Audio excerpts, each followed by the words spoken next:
नमस्कार दोस्तों, आप देख रहे हैं एफएस वीडियो महुनगर, जो कि चैनल का नाम है। और दोस्तों, जैसा कि आप सभी लोग जानते हैं कि इस चैनल पर ग्रामर का हर टॉपिक पढ़ाया जाता है। कहने का मतलब जो मेन टॉपिक होता है उसे रिवाइज या पढ़ाया जाता है। तो दोस्तों, आप बने रहिएगा इस वीडियो में और हम आपको सिंथेसिस सेंटेंस के बारे में बताएंगे कि सिंथेसिस सेंटेंस क्या है। तो दोस्तों, यहाँ पर जैसा कि आप देख पा रहे हैं कि synthesis sentences by using participle. Clear? यहाँ पर दिया हुआ है प्रेजेंट पार्टिसिपल, यहाँ पर दिया हुआ है पास्ट पार्टिसिपल और यहाँ पर दिया है परफेक्ट पार्टिसिपल। यानी 3 प्रकार के पार्टिसिपल होते हैं जो यहाँ पर आप देख पा रहे हैं और पढ़ पा रहे हैं। तो दोस्तों, बात करते हैं हम फर्स्ट पार्टिसिपल के बारे में। तो प्रेजेंट पार्टिसिपल होता है। तो ये क्या है? ये वर्ब की फर्स्ट फॉर्म में आईएनजी लगाकर बनाते हैं तथा वाक्य में कर या कर के शब्द दिया हुआ होता है। चलिए नेक्स्ट देख लेते हैं और देख लीजिए आप, शब्द दिया हुआ होता है। क्या दिया हुआ होता है? हुए, हुई का अर्थ देता है तथा वाक्य में एडजेक्टिव का कार्य करते हैं। एडजेक्टिव का कार्य करते हैं। क्लियर? तो चलिए फर्स्ट एग्जाम्पल पर हम आते हैं। तो दिया हुआ है फर्स्ट एग्जाम्पल कि आई सॉ ए बॉय। ये एक सेंटेंस हो गया। क्लियर? नेक्स्ट है स्माइलिंग। ठीक है, अब इसे कैसे बनाया है? तो smiling I saw a boy, इसका हिंदी अर्थ समझ लेते हैं। ठीक है, इसका हिंदी अर्थ होगा मैंने एक लड़के को मुस्कुराते हुए देखा। स्माइलिंग होता है मुस्कुराते हुए। ठीक है, जो इसे बनाया गया है तो वो क्या बनाया गया है? बात देख लेना, ध्यान से समझना कि मैंने एक लड़के को मुस्कुराते हुए देखा। ठीक है, और इस वाले सेंटेंस में बात की गई है कि मुस्कुराते हुए, यानी स्माइलिंग, मुस्कुराते हुए, आई मतलब मैंने, सॉ अ बॉय एक लड़के को देखा। मुस्कुराते हुए मैंने एक लड़के को देखा। यहाँ पर बात की जा रही है कि मैंने एक लड़के को मुस्कुराते हुए देखा। बात में कितना अंतर है वो तो आप समझ रहे हैं, यहाँ सेंटेंस से आपको पता चल रहा है। चलिए नेक्स्ट देख लेते हैं और समझ लेते हैं। यहाँ पर आता है सेकंड पास्ट पार्टिसिपल। ये क्या है? इसके बारे में रूल पढ़ लेते हैं। सबसे पहले नियम है ये दिया हुआ, ये वर्ब की सेकंड फॉर्म में होती है तथा वाक्यों में हुआ, हुई, हुए का अर्थ देता है। ये वाक्य में एडजेक्टिव का कार्य करते हैं। सो फर्स्ट एग्जाम्पल देख लेते हैं हम। फर्स्ट एग्जाम्पल है I found my pen. Point लग गया, जिसे बोलते हैं फुल स्टॉप। यहाँ पर हमारा सेंटेंस कंप्लीट है इतना। दूसरे सेंटेंस की बात की गई है, इट वाज लॉस्ट। ठीक है, तो इसमें क्या कहा जा रहा है? इसमें कहा जा रहा है कि इसका जो हिंदी अर्थ हो गया, इसे समझ लेते हैं पहले। आई फाउंड माई पेन, इसका हिंदी अर्थ है कि मुझे अपनी कलम मिल गई है। क्लियर?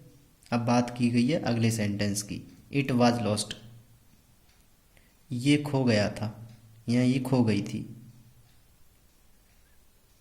ठीक है, तो यहाँ पर इन दोनों को, सेंटेंसों को एक जोड़ करके बना दिया गया है।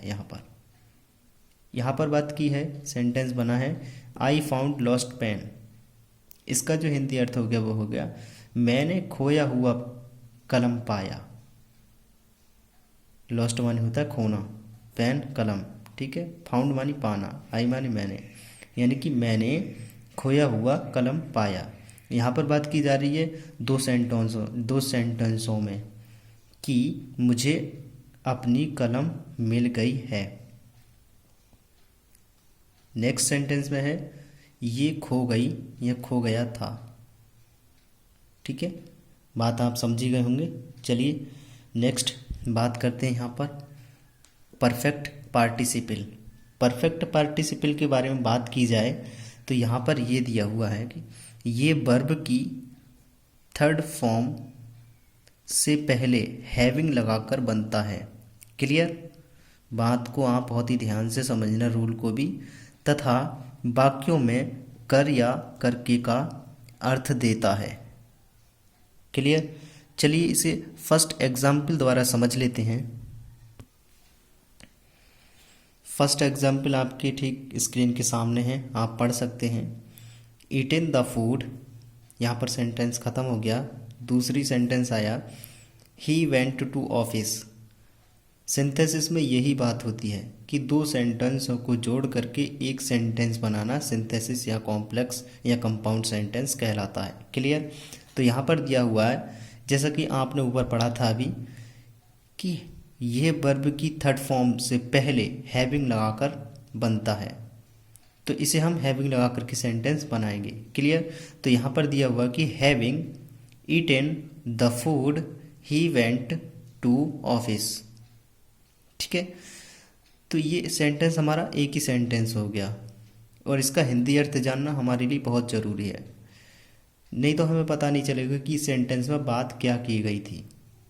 तो यहाँ पर कि ईटन द फूड, खाना खाया, फिर अगले सेंटेंस की बात की जा रही है कि ही वेंट टू ऑफिस, वह ऑफिस चला गया। क्लियर? तो यहाँ पर बहुत ही ध्यान से समझना कि having eaten the food he went to office, यानी कि खाना खाकर वह ऑफिस चला गया। बात को समझ पा रहे हैं आप कि यहाँ पर फर्स्ट और सेकंड दो सेंटेंस हमारे पास, जिनको जोड़ करके एक ही सेंटेंस बनाना कॉम्प्लेक्स या कंपाउंड कहलाता है, जो सिंथेसिस के अंतर्गत आता है। क्लियर? चलिए बात करते हैं next separate sentence. Separate sentence में आता है, समझ लेते हैं। यहाँ पर फर्स्ट दिया हुआ है कि he saw the danger he return home, ठीक है। ही रिटर्न होम, इसका हिंदी अर्थ क्या हो गया वो भी हम जान लेते हैं। ही सॉ द डेंजर, उसने खतरे को देखा, ठीक है। ही मानी उसने, सॉ मानी देखा, द डेंजर मानी खतरे को, उसने खतरे को देखा। ही रिटर्न होम, ठीक है ना। ही मानी वह, ठीक है। रिटर्न मानी लौटा या वापस हो गया, होम मानी घर के लिए या घर।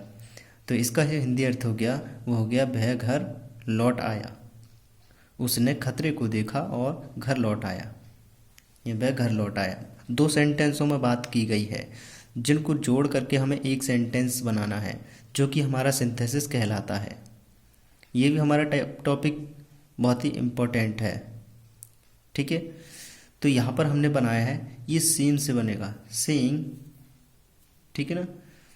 तो seeing the danger he return home, मतलब खतरे को देखकर वह घर लौट आया। क्लियर? चलिए नेक्स्ट यहाँ पर बात करते हैं।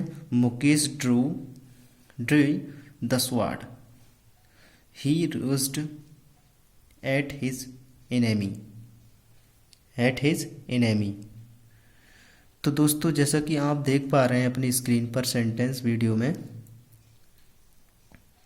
ये भी दो सेंटेंस हैं जिनको जोड़ करके सेंटेंस एक बनाना है, जो कि हमारा सिंथेसिस में आता है। तो कैसे बनाया है, चलिए देख लेते हैं। Drawing the sword Mukesh rushed at his enemy. सबसे पहले इसका हिंदी अर्थ जान लेते हैं। हिंदी अर्थ में कह रहा है ये पूरा सेंटेंस, दोनों क्या क्या कह रहे हैं ये, कि मुकेश ने तलवार फेंकी या निकाली। ठीक है, फिर बात आगे कही जा रही है कि वह अपने दुश्मन पर टूट पड़ा, यानी कि ही रूस्ड एट हिज एनेमी, वह अपने दुश्मन पर टूट पड़ा। ठीक है, तो यहाँ पर बना कर सेंटेंस हमने दिखाया है, drawing the sword Mukesh rushed at his enemy. इसका जो हिंदी अर्थ हो गया वो क्या हो गया, तलवार खींचते हुए, ड्रॉविंग द स्वॉर्ड, ठीक है, मुकेश मतलब Mukesh, rushed at his enemy, his मानी अपने, एनेमी मानी दुश्मन, रूस्ड मानी टूट पड़ा। ठीक है, तलवार खींचते हुए मुकेश अपने दुश्मन पर टूट पड़ा। क्लियर। चलिए नेक्स्ट वाक्य के बारे में बात की जाए तो ही finished his work, he went home. ठीक है, तो इसका जो हिंदी अर्थ हो गया वो क्या हो गया, ही फिनिश्ड हिज वर्क, उसने अपना काम पूरा किया। क्लियर, एक सेंटेंस की बात खत्म होगी, अब दूसरे सेंटेंस के बारे में बात की जा रही है। ही वेंट होम मतलब वह घर चला गया। जैसा कि आपने पढ़ा अभी ऊपर, हैविंग से बनाना स्टार्ट करते, तो having finished his work he went home, तो यानी कि अपना काम खत्म करके, फिनिश्ड खत्म करके, हिज मानी अपना, वर्क मानी काम, फिनिश्ड मानी खत्म करके। ठीक है, फिर बात की जा रही है वह मतलब ही वेंट होम, वह घर चला गया, अपना काम खत्म करके वह घर चला गया। क्लियर। नेक्स्ट वाक्य है टर्न टू द लेफ्ट, बात यहाँ पर ख़त्म हो गई, दूसरी बात चल पड़ी, you will see a temple. Turn to the left, इसका यानी कि बाईं ओर मुड़ें, टर्न टू द लेफ्ट बाईं ओर मुड़ें। ठीक है, यू मानी आपको या तुमको, विल सी ए टेम्पल, आपको एक मंदिर दिखाई देगा, आपको एक मंदिर दिखाई देगा। ठीक है, ये दो सेंटेंसों में बात की जा रही है, लेकिन इनको जोड़ करके एक सेंटेंस बनाना है, तो हमने एक सेंटेंस बना दिया है। तो turn to left you will see a temple, मतलब बाईं ओर मुड़ने पर, टर्न टू लेफ्ट बाईं ओर मुड़ने पर, यू मानी आपको, सी मानी दिखाई देगा, ए टेम्पल एक मंदिर, बाईं ओर मुड़ने पर आपको एक मंदिर दिखाई देगा। क्लियर। तो दोस्तों अभी कुछ हमारे वाक्य रह गए हैं जो आपको होमवर्क के तौर पर देंगे, और थोड़ी एक और रह गई है पहचान, जो होनी आपको बहुत ही अनिवार्य है, तो चलिए उसके बारे में भी देख लेते हैं। सिंथेसिस, दो या दो से अधिक वाक्यों को जोड़कर एक सिंपल, कंपाउंड या कॉम्प्लेक्स वाक्य बनाना ही सिंथेसिस कहलाता है। क्लियर। सो फर्स्ट एग्जाम्पल है कि he saw the tiger he run away, जिसका आपको हिंदी अर्थ इन सेंटेंसों में से किसी दो के कमेंट्स बॉक्स में लिखने हैं। तो हमने यहाँ पर बना रखे हैं आपकी जानकारी के लिए, आपकी नॉलेज के लिए, तो seeing the tiger he run away. ठीक है, यहाँ पर बात की जा रही है दूसरे सेंटेंस में कि he drew his sword the he ran at his enemy, जैसा कि हमने अभी पढ़ा। ठीक है, आप निकाल लेंगे इसका हिंदी अर्थ। तो drawing his sword he ran at his enemy. Clear. Next third, I saw a girl, she was dancing. ठीक है ना, ये दो में है, इसे जोड़कर एक सिंपल या कॉम्प्लेक्स या कंपाउंड सेंटेंस बनाना है। I saw a dancing girl. ठीक है, नेक्स्ट। तो यहाँ पर सेंटेंस आप देख पा रहे हैं 4, he saw a tiger it was roaring. ठीक है ना, क्लियर। अब बात आती है एक सेंटेंस बनाना, तो he saw a roaring tiger. Next है Mohan saw the teacher he fled away. इसे कैसे बनाया है, seeing the teacher Mohan fled away. Clear. Hindi अर्थ आप निकालने की कोशिश करें, हमने बता रखा है आपको किस तरह से बनाना है। Turn to left you will reach college. इसे कैसे बनाया है, तो turning to the left you will reach college. ठीक है दोस्तों, ये थे हमारे आज के क्वेश्चंस। और किसी दो के आपको कमेंट्स बॉक्स में जवाब लिखना है कि बने हैं या नहीं बने हैं। नहीं बने हैं तो आप जवाब लिख सकते हैं और आप बनाने का प्रयास करें, जैसा कि हमने वीडियो में पढ़ा रखा है। ये सिंथेसिस था, और भी अगली नेक्स्ट टॉपिक के बारे में बात करेंगे। बहुत ही महत्वपूर्ण टॉपिक पढ़ाते हैं वैसे तो, जो कि एग्ज़ाम में पूछे जाते हैं और एग्ज़ाम में आते भी हैं। तो दोस्तों, आप स्टूडेंट हैं तो बनी रहेगा इस वीडियो में और मेहनत कीजिएगा। आप अपनी स्टडी पे फोकस रखिए ज़्यादा। ठीक है दोस्तों, क्योंकि आप स्टडी पे फोकस रखेंगे तभी आप कुछ जान पाएंगे। तो मिलते हैं दोस्तों नेक्स्ट वीडियो में नेक्स्ट टॉपिक के साथ। तो दोस्तों, thanks for my watching the videos. Thank you.